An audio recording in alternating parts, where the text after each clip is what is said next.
Selamat pagi, salam sejahtera untuk kita semua. Perkenalkan, nama saya Komeng Puspayanti. Saya menempuh pendidikan di Universitas Cokro Aminoto Palopo, Fakultas Keguruan dan Ilmu Pendidikan, Program Studi Pendidikan Matematika, kelas 2A. Pada kesempatan kali ini, saya akan membawakan atau menjelaskan materi yang berkaitan dengan pengamalan nilai-nilai Pancasila. Untuk mempersingkat waktu, langsung saja saya memaparkannya. Tiap-tiap Pancasila mempunyai tempat sendiri dan tidak dapat dipindahkan tanpa urutannya, tidak digeser-geser atau dibolak-balik, sebagaimana yang tercantum dalam alinea keempat Undang-Undang Dasar 1945. Istilah Pancasila itu sendiri tidak terdapat pada pembukaan ataupun pasal-pasal Undang-Undang Dasar 1945. Hanya rumusan Pancasila lah yang tercantum dalam alinea keempat Undang-Undang Dasar 1945, dan masing-masing sila Pancasila itu menjiwai sila-sila lainnya. Sila pertama yaitu ketuhanan yang Maha Esa. Sila pertama ini menjiwai alinea ketiga pembukaan Undang-Undang Dasar 1945 dan pasal 29. Sila kedua yaitu kemanusiaan yang adil dan beradab. Maka setiap warga negara memiliki kewajiban dan hak yang sama. Sila kedua menjiwai alinea pertama pembukaan Undang-Undang Dasar 1945, pasal 28A sampai 28J tentang hak asasi manusia. Sila ketiga yaitu Persatuan Indonesia, mencakup dalam arti ideologis, politik, ekonomi, budaya, dan keamanan. Sila ketiga menjiwai alinea keempat Undang-Undang Dasar 1945 dan pasal tentang budaya, bahasa, lambang, dan lagu kebangsaan. Sila keempat yaitu kerakyatan yang dipimpin oleh hikmat kebijaksanaan dalam permusyawaratan perwakilan, yang berarti bahwa Indonesia menganut dua demokrasi, yaitu demokrasi langsung dan demokrasi tidak langsung atau demokrasi perwakilan. Sila keempat menjiwai alinea keempat tentang kedaulatan rakyat dan pasal tentang kebebasan berpendapat dan kebebasan berserikat. Sila kelima yaitu keadilan sosial bagi seluruh rakyat Indonesia, yang yaitu tercapainya keseimbangan antara kehidupan pribadi dan kehidupan bermasyarakat. Sila kelima menjiwai alinea kedua pembukaan Undang-Undang Dasar 1945 tentang negara yang bersatu, berdaulat, adil dan makmur, dan pasal tentang perekonomian dan kesejahteraan. Sebelum membahas nilai, perlu kita pahami tentang nilai norma dan nilai moral hukum. Nilai terbentuk atas dasar kesadaran dan keyakinan yang dipaksakan. Nilai terdiri dari 3 jenis, yaitu material adalah segala sesuatu yang berguna bagi jasmani manusia. Vital yaitu sesuatu yang berguna bagi manusia dapat mengadakan aktivitas. Nilai kerohanian yaitu sesuatu yang berguna bagi rohani manusia, baik kebenaran akal, keindahan sesuai rasa, kebaikan sesuai kebaikan manusia, ataupun nilai religius yang mutlak. Sedangkan norma atau kaidah adalah petunjuk tingkah laku yang harus dilakukan berdasarkan suatu alasan dengan disertai sanksi.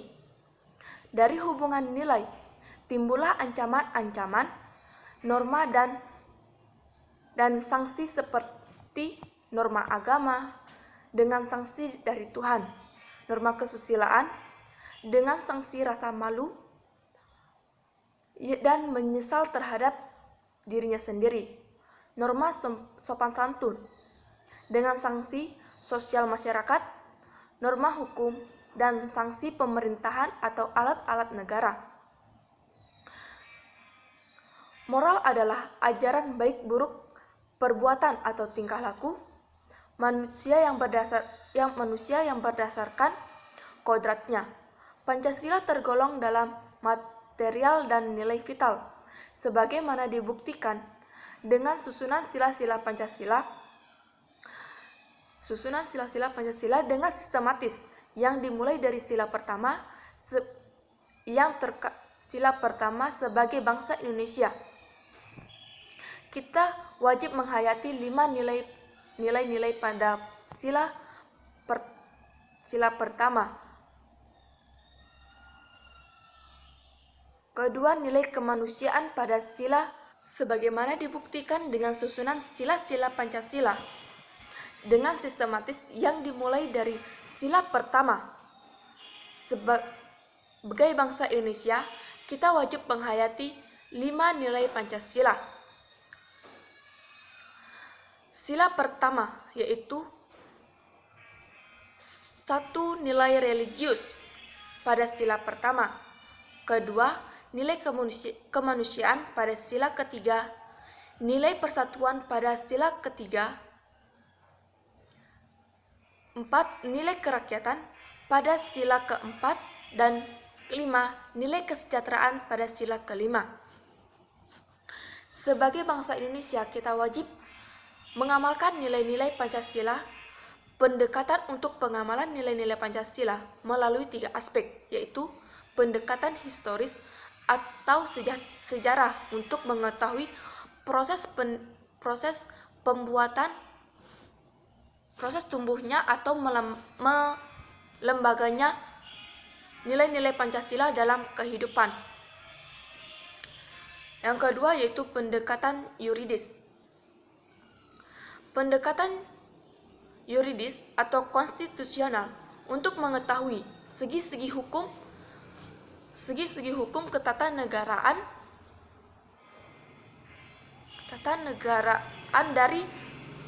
dari Pancasila. Pendekatan filosofis untuk penerapan metode ilmu filsafat pada mempelajari nilai-nilai Pancasila, di samping sebagai pandangan hidup dan dasar. Negara Pancasila memiliki 6 peranan dalam tata kehidupan bangsa, yaitu Pancasila sebagai jiwa bangsa Indonesia, Pancasila sebagai kepribadian bangsa, Pancasila sebagai sumber tujuan negara,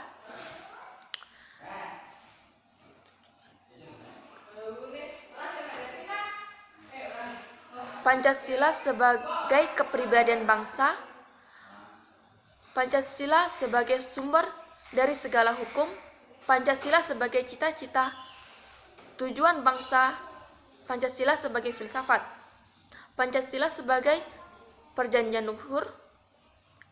Sebagai bangsa Indonesia, kita wajib mengamalkan Pancasila pada hakikatnya. Pengamalan Pancasila meliputi pengamalan sebagai dasar negara, pengamalan Pancasila sebagai pandangan hidup atau dikenali dengan subjektif, yaitu pengamalan dalam kehidupan sehari-hari. Sesuai nilai Pancasila, sila pertama yaitu nilai religius diamalkan dengan mempercayai adanya Tuhan dan saling menghormati antar pemeluk agama. Sila kedua yaitu nilai kemanusiaan diamalkan dengan menempatkan sesama manusia sebagai makhluk Tuhan dengan segala hak dan martabatnya. Sila ketiga yaitu nilai persatuan, diamalkan dengan mencintai tanah air dan bangsa dan menempatkan kepentingan umum di atas kepentingan pribadi dan golongan. Sila keempat yaitu nilai kerakyatan, diamalkan dengan menjunjung tinggi akses kerakyatan. Sila kelima yaitu nilai keadilan sosial, diamalkan dengan menumbuhkan sikap tolong-menolong, kekeluargaan, dan gotong royong. Pengamalan Pancasila sebagai dasar negara disebut juga pengamalan secara objektif, yaitu pengamalan Pancasila dalam ketatanegaraan yang terdiri dari pengamalan pokok-pokok pikiran dan pasal-pasal Undang-Undang Dasar 1945. Adapun pengamalan Pancasila dalam bentuk pokok-pokok pikiran Undang-Undang Dasar 1945 adalah negara kesatuan, negara yang mewujudkan keadilan sosial, negara berkedaulatan rakyat, dan negara yang berdasarkan ketuhanan yang Maha Esa. Sedangkan pengamalan pasal-pasal Undang-Undang Dasar 1945 adalah bentuk susunan dan bentuk sistem pemerintahan negara Indonesia yang berdasarkan Pancasila. Mungkin itu saja materi yang dapat saya jelaskan pada kesempatan kali ini. Kurang dan lebihnya mohon dimaafkan, dan saya akhiri dengan ucapan terima kasih.